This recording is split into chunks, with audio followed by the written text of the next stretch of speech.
Bonjour Catherine Vautrin. Bonjour. Merci d'avoir accepté l'invitation de Télématin ce matin. Vote décisif demain à l'Assemblée nationale pour le budget de la sécurité sociale. Le patron des Républicains, Bruno Retailleau, qui était l'un de vos collègues au gouvernement il y a encore 2 mois, parle d'un des pires budgets depuis des années. Ces députés voteront contre ou s'abstiendront.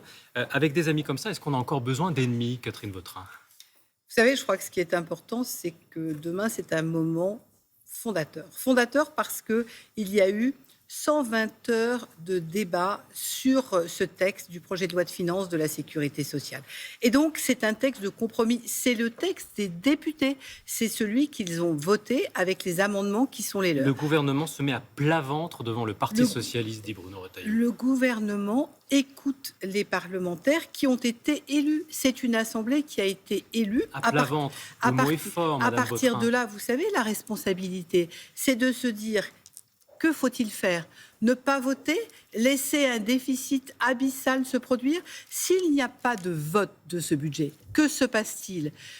Globalement, le projet de loi de finances de la sécurité sociale représente 650 milliards. S'il n'y a pas de vote pour organiser les dépenses, il y a d'abord 30 milliards de déficit, premier élément. Et donc ne pas voter, c'est être irresponsable selon vous ? Ne pas voter, c'est laisser filer les déficits. On ne peut pas la main sur le cœur. Il faut appeler la responsabilité. Mais vous savez, ça veut dire que celui qui vous ne ne vote pas est irresponsable. Celui qui ne vote pas ne fait rien pour limiter les déficits, alors même que la main sur le cœur, ils sont les premiers à dire il faut limiter le déficit. Premier point. Deuxième point, c'est refuser des avancées qui sont dans ce budget. Et ça, c'est important. Prenons le cas des femmes qui vont avoir une amélioration de leur retraite. Prenons le cas pour les tout-petits du congé de naissance. Autant de progrès qui sont dans ce projet de loi de finances qui ne seraient pas financés. Autre exemple. Il y a 577 députés à l'Assemblée nationale. Et selon les comptes, pour l'instant, ça ne passe pas. Ils ont examiné, ils ont assisté à ces débats. Ils savent ce que vous dites. Et pourtant, chez Horizon, chez LR, on dit on ne votera pas pour. Mais vous savez, Comment vous expliquez ces positions ? Je crois qu'au-delà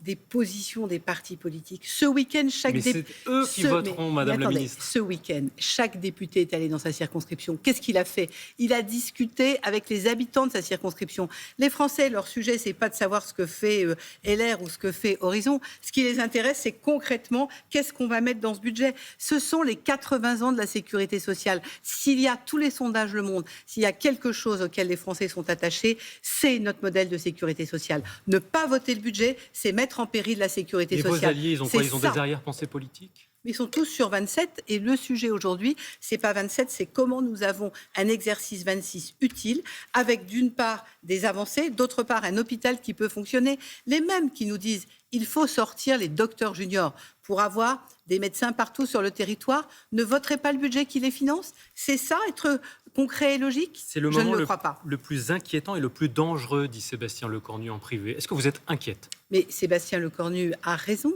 Vous êtes inquiète ? Ce que cherche à juste titre Sébastien Lecornu, c'est à rassembler des femmes et des hommes dont les appartenances politiques conduisent à les séparer autour d'un projet qui est le projet de la sécurité sociale. La sécurité sociale, ce bien commun auquel les Français sont tellement attachés. Êtes-vous inquiète pour demain ? Mais tout vote est toujours une question. Et là, le moins qu'on en puisse dire, c'est qu'il n'y a aucune certitude. Il reste 24 heures pour convaincre chaque parlementaire. Vous savez, moi j'ai été élue 3 fois députée.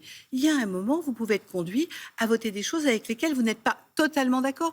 Mais vous pouvez aussi vous dire quels sont les éléments positifs, quels sont les éléments négatifs. Et à partir du moment où il y a plus d'éléments positifs, je rappelle que ceux qui sont contre, par exemple, sont ceux qui ont demandé la suspension de la réforme des retraites. S'ils votent contre le budget, il n'y a pas de suspension de la réforme des retraites. On continue à parler budget, Madame la Ministre. Celui des armées, il est en hausse, plus 6,7 milliards d'euros l'année prochaine.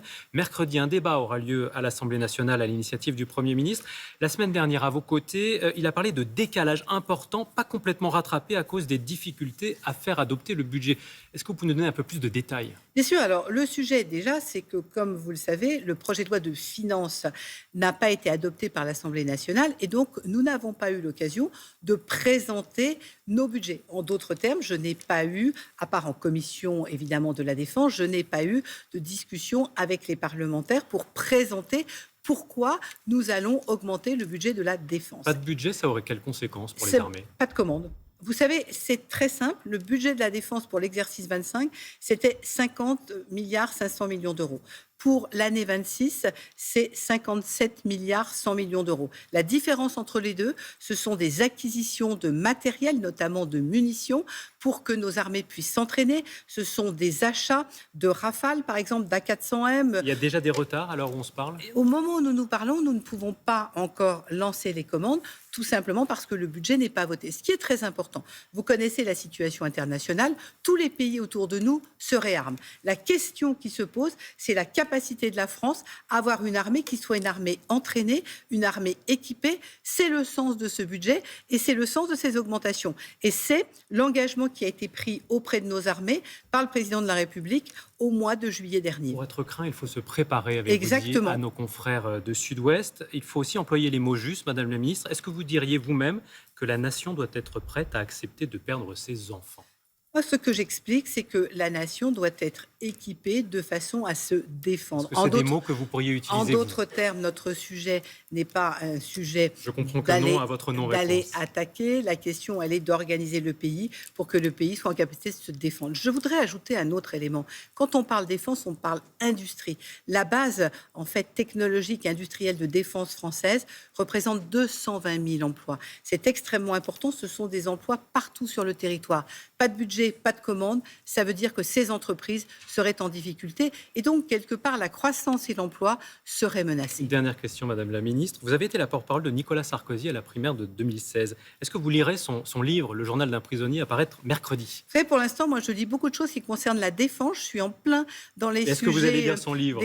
En plein dans les sujets défense qui m'occupent à temps plein. J'ai un peu de mal à lire en ce moment autre chose. Il se dit opposé au Front républicain contre le RN et il assure qu'il prendra une position publique sur le sujet. Est-ce qu'il a raison? Vous savez, moi, ce que je crois, c'est qu'en tout cas, au sein du socle commun, il y aura une certitude, c'est que s'il n'y a pas d'union au sein du socle commun, il y aura un vrai sujet pour 27. Mais laissons passer l'exercice 26, jouons 26 à plein. C'est ce qui m'occupe aujourd'hui. Moi, mon objectif aujourd'hui, c'est que l'année 26 soit une année utile pour la France et les Français. 27 sera l'année du débat. L'union de la droite ne peut pas se faire avec l'extrême droite? Aujourd'hui, nous sommes dans une logique du socle commun et il faut que le socle commun ait cette approche d'un candidat qui rassemble les uns et les autres. C'est indispensable si nous voulons pouvoir envisager de gagner en 27. Merci beaucoup, Madame la Ministre, d'être passée par Télématin.